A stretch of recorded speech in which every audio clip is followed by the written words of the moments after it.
자, 한번 상상해 보세요. 20세기를 대표하는 심리학자 칼 융이 무려 500년 전에 카톨릭 성인을 분석한다?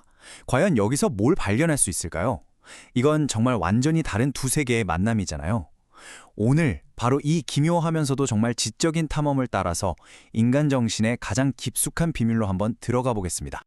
정말 궁금해지는 지점이죠? 아니, 과학적 분석을 누구보다 중요하게 생각했던 심리학자가 왜 하필이면 아주 오래된 종교서적, 그것도 성인이 직접 쓴 기도문에 주목했을까요? 바로 이 질문이 오늘 우리가 함께 풀어볼 미스터리의 가장 중요한 열쇠입니다. 자, 그래서 오늘은 이런 순서로 한번 따라가 볼 거예요. 우선 융과 성인이 어떻게 만났는지, 그리고 융이 영적 훈련이라는 책에서 뭘 찾으려고 했는지, 또 그가 찾아낸 결정적인 단서 두 가지는 무엇이었는지 살펴볼 겁니다. 그리고 이걸 바탕으로 고통과 신성에 대한 융의 깊은 통찰을 들여다보고 마지막으로 이 모든 이야기가 오늘 우리에게 어떤 과제를 남기는지까지 짚어보겠습니다. 그럼 바로 시작해볼까요? 네, 첫 번째 이야기입니다. 융, 성인을 분석하다. 두 거장의 만남. 보세요. 이 두 사람 사이에는 무려 400년이 넘는 어마어마한 시간의 강이 흐르고 있어요. 16세기에 쓰인 기도문이 20세기 심리학 강의실에서 진지하게 분석되고 있었다니 정말 보통 일이 아니죠. 이건 정말 역사에 남을 만한 지적인 만남이라고 할 수 있습니다. 정말 극과 극이죠. 한 사람은 16세기의 신비가, 또 한 사람은 20세기의 과학자. 한 명은 신과의 합의를, 다른 한 명은 자기 실현을 추구했어요. 쓰는 말도 사는 세계도 너무 달랐죠. 그런데 융은 여기서 정말 놀라운 공통점을 발견해요. 바로 두 사람 모두 결국 인간 내면의 완성이라는 똑같은 산 정상을 향해 각자의 길을 가고 있었다는 사실입니다. 자, 그럼 두 번째 파트입니다. 영적 훈련 속에 숨겨진 심리의 비밀. 융이 이 오래된 책을 파고든 목표는 딱 하나였습니다. 바로 개성화라는 개념을 찾기 위해서였죠. 개성화라는 말, 이게 융 심리학에서는 거의 심장 같은 정말 핵심적인 개념이에요. 좀 쉽게 비유를 들어볼까요? 여러분 안에 흩어져 있는 수많은 퍼즐 조각이 있다고 생각해보세요. 내가 아는 나의 모습, 또 내가 전혀 몰랐던 나의 모습까지요. 이 모든 조각들을 하나하나 다 맞춰서 마침내 온전한 나라는 하나의 완전한 그림을 만들어가는 과정. 그게 바로 개성화입니다. 바로 이 지점이에요. 융의 눈에 이냐시오의 영적 훈련은 단순한 종교 서적이 아니었던 거죠. 그보다는 아주 강력한 이미지와 상징들을 사용해서 자기 내면을 단련시키는 일종의 고대의 심리 트레이닝 매뉴얼처럼 보였던 겁니다. 그리고 그는 확신했어요. 이 훈련 과정 안에 바로 그 개성화로 가는 길이, 그 원형이 고스란히 담겨 있다고요. 자, 이제 세 번째 파트로 넘어가서 융이 찾아낸 결정적인 단서 두 가지를 살펴보겠습니다. 그는 이 책의 아주 오래된 기도문, 그리고 그 안에 담긴 우주론에서 실마리를 찾았습니다.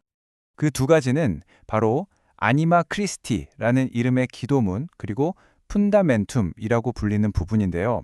이 푼다멘툼은 인간과 우주가 어떤 관계에 있는지를 설명하는 신학적 토대라고 할 수 있어요. 바로 이 두 가지가 융의 분석에서 정말 결정적인 역할을 하게 됩니다.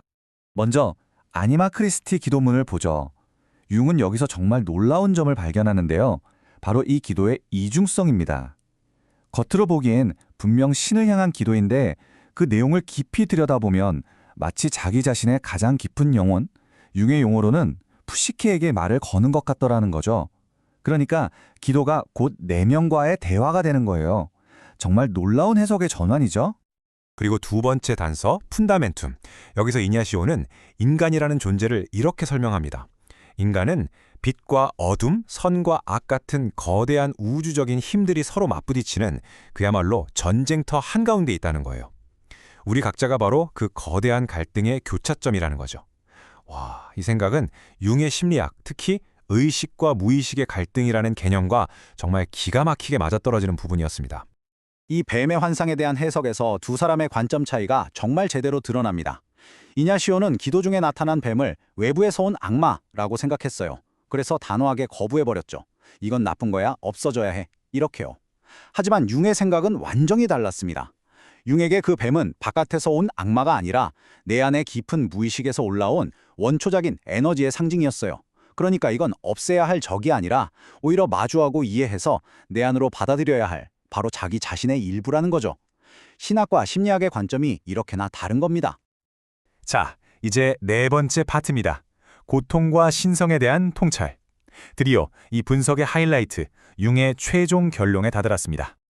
융의 결론을 이해하려면 플레로마라는 조금 어려운 개념을 먼저 알아야 해요. 쉽게 말해 태초의 상태, 빅뱅 이전의 우주 같은 걸 상상하시면 돼요.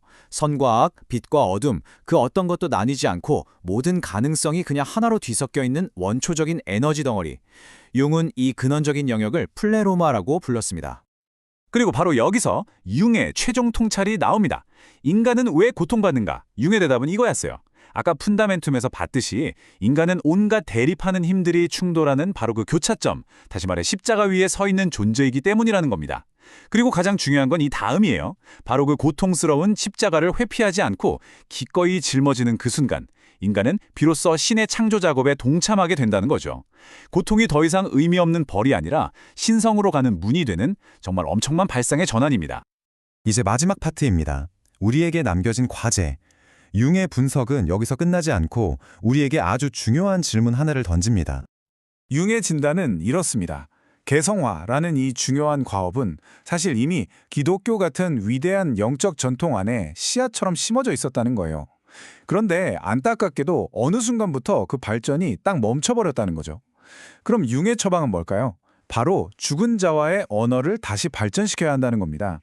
이게 무슨 말이냐면 과거의 전통, 그리고 우리 내면의 가장 깊은 곳에 있는 무의식의 목소리와 다시 소통하는 법을 배워야 한다는 뜻입니다. 결국 융이 500년의 시간을 뛰어넘어 오늘 우리에게 던지는 질문은 바로 이것입니다. 500년 전 이냐시오가 자기 시대의 비전과 내면의 목소리에 온몸으로 응답했던 것처럼 21세기를 살아가는 우리는 지금 우리 시대가 보여주는 비전과 우리 안에서 들려오는 목소리에 과연 어떻게 응답해야 할까요? 이 질문에 대한 정답은 아마 없을 겁니다. 그 답은 오직 여러분 각자가 자기 내면을 향해 떠나는 그 위대한 여정 속에서만 찾아낼 수 있겠죠.